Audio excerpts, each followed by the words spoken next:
Hello नमस्कार साथियों, विश्रांत education में आपका हार्दिक स्वागत है, अभिनंदन है। विद्यार्थियों, हमारा पार्ट चल रहा था राजस्थान की हवेलियाँ।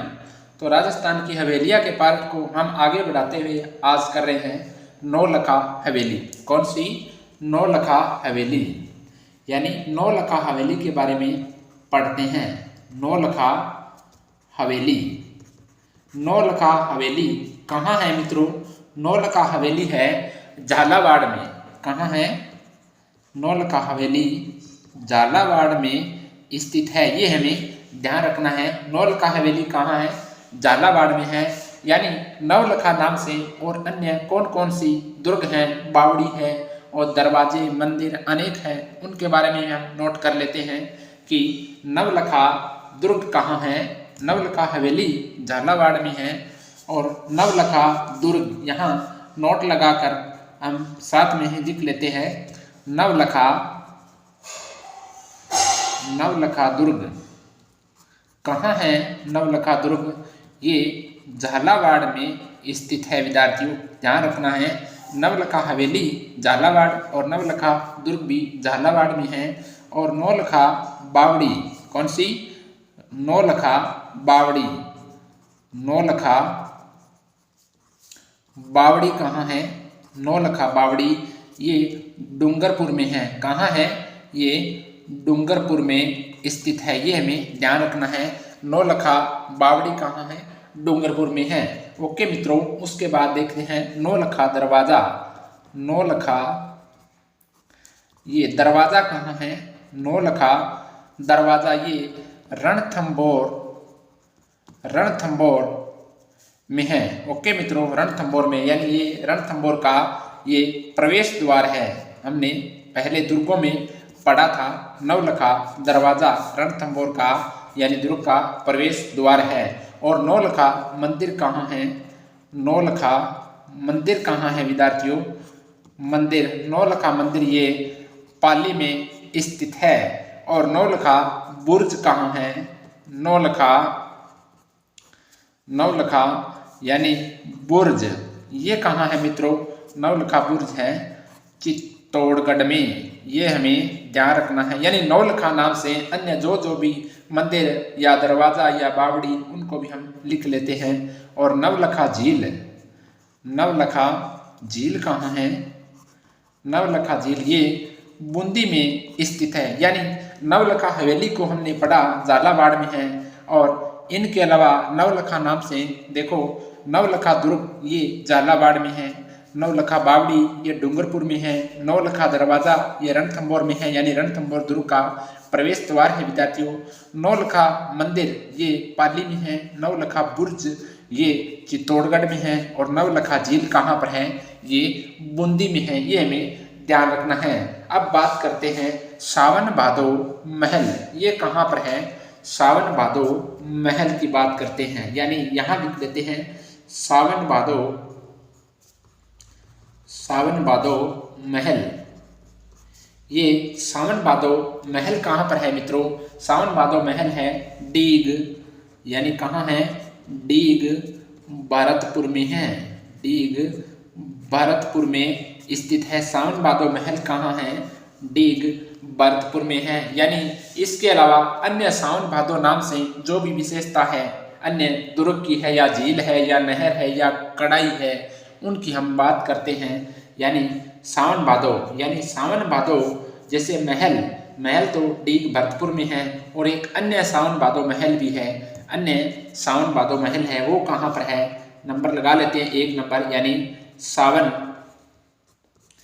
भादो महल। सावन भादो महल, यानी ये तो पहला ये डीग है, और दूसरा सावन भादो महल सेकंड ये रणथंभौर में है। ये कहाँ है? ये रणथंभौर में है, ये हमें ध्यान रखना है। कहाँ है? रणथंभौर में है। सावन भादो झील कहाँ पर है?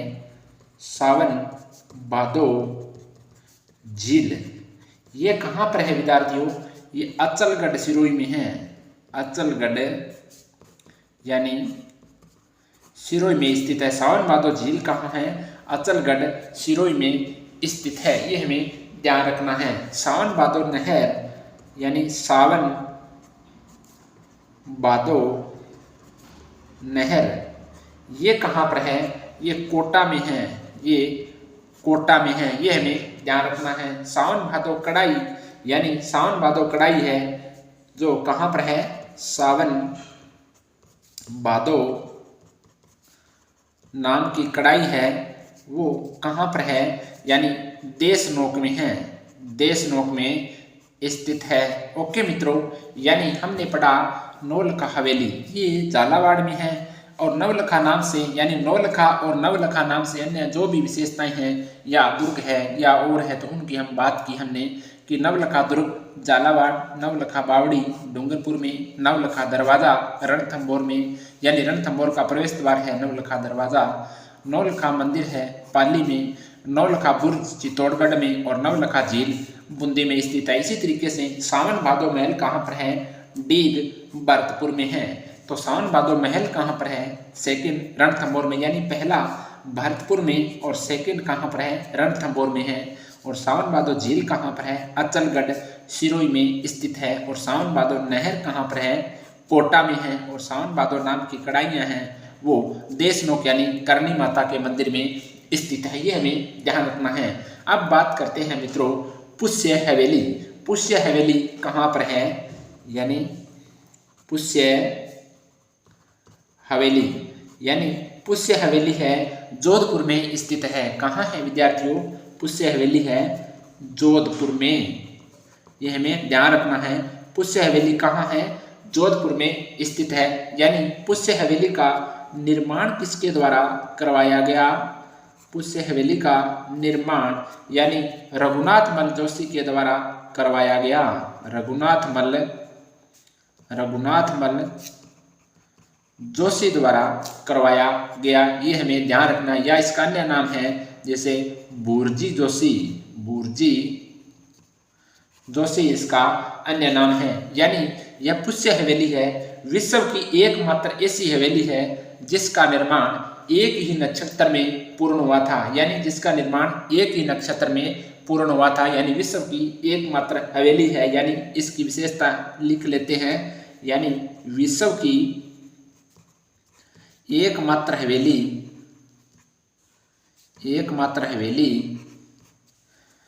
यानी जिसका निर्माण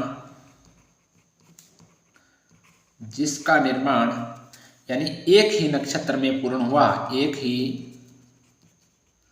नक्षत्र में पूर्ण हुआ। यानी कौन सी हवेली है? यह पुष्य हवेली है। कौन सी है? पुष्य हवेली की बात कर रहे हैं। यह कहाँ है? जोधपुर में है। निर्माण रघुनाथ मल जोशी द्वारा करवाया गया या बुर्जी जोशी इनका अन्य नाम है। यह विश्व की एकमात्र हवेली है जिसका निर्माण एक ही नक्षत्र में पूर्ण हुआ, यह हमें ध्यान रखना है। अब चलते हैं आगे, बागोर की हवेली पढ़ते हैं। बागोर की हवेली यानी बागोर की हवेली ये हम पढ़ते हैं। कहाँ पर है बागोर की हवेली? ये विद्यार्थियों उदयपुर में स्थित है। कहाँ है? ये उदयपुर में है। सीधा प्रश्न पूछा जाता है बागोर की हवेली कहाँ है या कौन से जिले में है, तो उदयपुर हमारा आंसर हो जाता है। ओके मित्रों, इसका निर्माण यानी बागोर की हवेली का निर्माण किसके द्वारा करवाया गया? तो अमरचंद बड़वा के द्वारा करवाया गया। किसके द्वारा? अमरचंद बड़वा के द्वारा इसका निर्माण करवाया गया। और यह कहाँ है? यह पिछोला झील के किनारे है। यह हवेली यानी पिछोला झील यानी उदयपुर में है, पिछोला झील के किनारे स्थित है। कहाँ है? पिछोला झील के किनारे स्थित है बागोर की हवेली। और इसकी एक विशेषता है जैसे पुष्य हवेली की विशेषता पढ़ी हमने कि एक ही नक्षत्र में इसका निर्माण हुआ है। विश्व की एकमात्र हवेली कौन सी है? पुष्य हवेली है। इसी प्रकार से बागोर की हवेली की भी एक विशेषता है कि विश्व की सबसे बड़ी पगड़ी इसी हवेली में स्थित है। यानी विश्व की सबसे बड़ी पगड़ी यानी इसी हवेली में स्थित है। कौन सी हवेली में? बागोर की हवेली में स्थित है। यानी इसी हवेली में स्थित है। ये प्रश्न पूछा जाता है और बहुत बार पूछा गया है मित्रों कि बागौर की हवेली है, इसमें क्या है, विश्व की सबसे बड़ी पगड़ी इसी हवेली में रखी गई है। ये हमें ध्यान रखना है कि विश्व की सबसे बड़ी पगड़ी इसी हवेली में रखी हुई है और पिछोला झील के किनारे है। इसका निर्माण अमरचंद बड़वा द्वारा करवाया गया। यह कहाँ है, उदयपुर में स्थित है। ये हमें ध्यान रखना है। अब बात करते हैं यानी माल जी का कमरा, ये कहाँ है, माल जी का कमरा ये कहाँ है, माल जी का कमरा ये चूरू में स्थित है। ये कहाँ है, चूरू में स्थित है। इसका निर्माण किसके द्वारा करवाया गया, इसका निर्माण, पहले हम इसका निर्माण पढ़ेंगे, किसके द्वारा करवाया गया, यानी इसका निर्माण कोठारी परिवार द्वारा करवाया गया, यानी कोठारी परिवार द्वारा करवाया गया। किसके द्वारा, माल जी के कमरा चूरू में है, इसका निर्माण कोठारी परिवार द्वारा करवाया गया। ये हमें ध्यान रखना है। यानी फ्रांसीसी शैली में ये निर्मित है। कौन सी शैली में है, यानी शैली कौन सी है इसकी, यानी शैली है इसकी फ्रांसीसी शैली में निर्मित है। माल जी का कमरा फ्रांसीसी शैली में निर्मित है। ओके विद्यार्थियों, और इसका निर्माण कब से कब तक हुआ, यानी 1925 से 1933 के मध्य हुआ। यानी निर्माण 1925 से 1933 ईस्वी के मध्य इसका निर्माण हुआ। ये हमें ध्यान रखना है। माल जी का कमरा कहाँ है, चूरू में है। निर्माण कोठारी परिवार द्वारा और शैली फ्रांसीसी शैली में ये निर्मित है। तो विद्यार्थियों, हमने हवेलियाँ जो मेन इम्पोर्टेंट हवेली है उनके बारे में हमने पढ़ा। कल भी हवेलियों की क्लास थी तो आपने देखी होगी, तो उनमें हमने हवेलियाँ पढ़ी और आज बाकी शेष बची हुई हवेलियाँ आज हमने पढ़ी। अब हम बावड़ियाँ यानी राजस्थान की प्रमुख बावड़ियाँ कौन कौन सी है उनके बारे में टॉपिक स्टार्ट कर रहे हैं विद्यार्थियों। यानी राजस्थान की बावड़ियाँ कौन सी, राजस्थान की प्रमुख बावड़ियाँ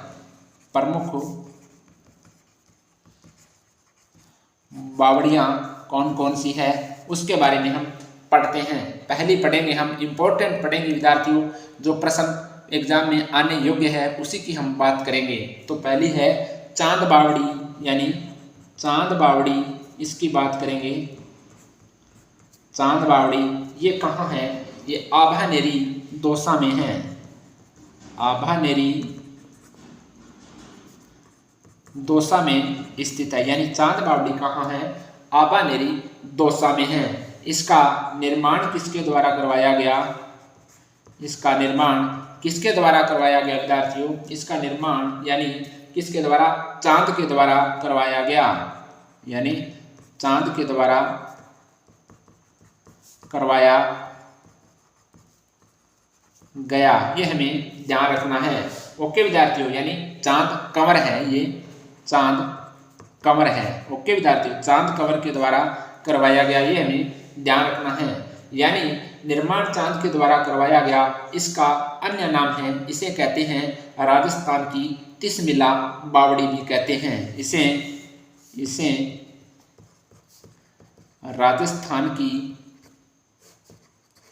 राजस्थान की तिसमिला बावड़ी कहते हैं। तिसमिला बावड़ी कहते हैं। ये हमें ध्यान रखना है। तिसमिला का अर्थ है डरावनी बावड़ी, यानी डरावनी। यानी राजस्थान की तिसमिला बावड़ी कहाँ है, चांद बावड़ी का अन्य नाम है राजस्थान की तिसमिला बावड़ी, आभानेरी दौसा में स्थित है और इसका निर्माण चांद कंवर के द्वारा करवाया गया। और इसके पास कौन सा मंदिर है चांद बावड़ी के पास, ये भी हम पढ़ लेते हैं। यानी चांद बावड़ी है ये कि कौन से मंदिर के पास है, यानी हर्षद माता के मंदिर के पास स्थित है। मंदिर के पास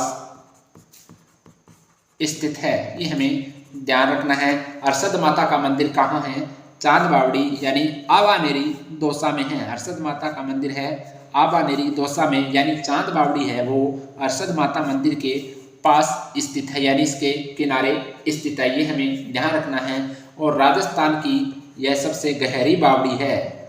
राजस्थान की सबसे गहरी बावड़ी की सबसे गहरी बावड़ी है। ये हमें ध्यान रखना है कि राजस्थान की सबसे गहरी बावड़ी कौन सी है, यानी चांद बावड़ी आबानेरी दौसा है और यह अनेक मंदिरों हेतु प्रसिद्ध है। यानी इस बावड़ी के चारों ओर अनेक मंदिर है, यानी यह मंदिरों हेतु प्रसिद्ध है, मंदिरों हेतु प्रसिद्ध बावड़ी है। ये हमें ध्यान रखना है। यानी एक बावड़ी है, इसकी कौन कौन सी विशेषता है उनको भी हमने साथ में पढ़ा कि चांद बावड़ी आबानेरी दौसा निर्माण चांद कंवर के द्वारा करवाया गया। इसे राजस्थान की तिसमिल्ला बावड़ी कहते हैं, यानी डरावनी बावड़ी है। ये अरशद माता के मंदिर के पास स्थित है और राजस्थान की सबसे गहरी बावड़ी है। यह मंदिरों हेतु प्रसिद्ध है, यानी इस बावड़ी के चारों ओर अनेक मंदिर है, यानी मंदिरों हेतु प्रसिद्ध है। ओके विद्यार्थियों, इसके बाद हम जैसे एक नोट लगा लेना विद्यार्थियों कि एक चांद बावड़ी मेहरानगढ़ दुर्ग में भी स्थित है। नोट, यानी एक चांद बावड़ी यानी मेहरानगढ़ दुर्ग में भी स्थित है, दुर्ग में भी स्थित है। ये हमें ध्यान रखना है कि एक चांद बावड़ी मेहरानगढ़ दुर्ग में भी स्थित है। ओके विद्यार्थियों, यानी इसका निर्माण जो मेहरानगढ़ वाली चांद बावड़ी है, इसका निर्माण किसके द्वारा करवाया गया, यानी राव जोधा की पत्नी यानी सोनगरा रानी चांद कंवर के द्वारा करवाया गया। जोधा की पत्नी सोनगरा रानी चांद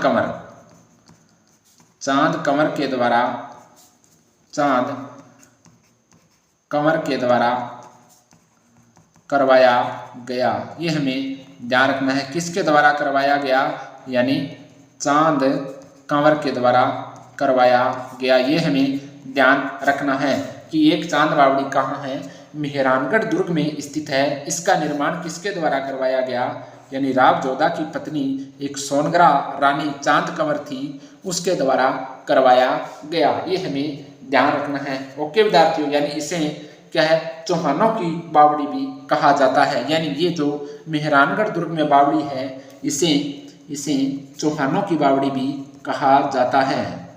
चौहानों की बावड़ी भी कहा जाता है, बावड़ी भी कहा जाता है। ये हमें ध्यान रखना है कि चांद बावड़ी के बारे में हमने डिटेल से पढ़ा और एक चांद बावड़ी यानी मेहरानगढ़ दुर्ग में स्थित है। इसका निर्माण राव जोधा की पत्नी सोनगरा रानी चांद कंवर के द्वारा करवाया गया। इसे चौहानों की बावड़ी भी कहा जाता है। ये हमें ध्यान रखना है विद्यार्थियों। अब बात करते हैं मेड़तड़ी की बावड़ी, यानी हम बात करते हैं कि मेड़तड़ी की बावड़ी कहाँ है, यानी मेड़तड़ी की बावड़ी मेड़तड़ी की बावड़ी, इसके बारे में बात करते हैं। यानी मेड़तड़ी की बावड़ी कहाँ है, यह बावड़ी झुंझुनू में स्थित है। कहाँ है, यानी झुंझुनू में स्थित है। यानी मेड़तड़ी की बावड़ी कहाँ है, झुंझुनू में स्थित है। इसका निर्माण किसके द्वारा करवाया गया, इसका निर्माण यानी बख्त कंवर ने अपने पति शार्दुल सिंह की स्मृति में करवाया। यानी इसका निर्माण किसके द्वारा करवाया गया, यानी बख्त कंवर ने इसका निर्माण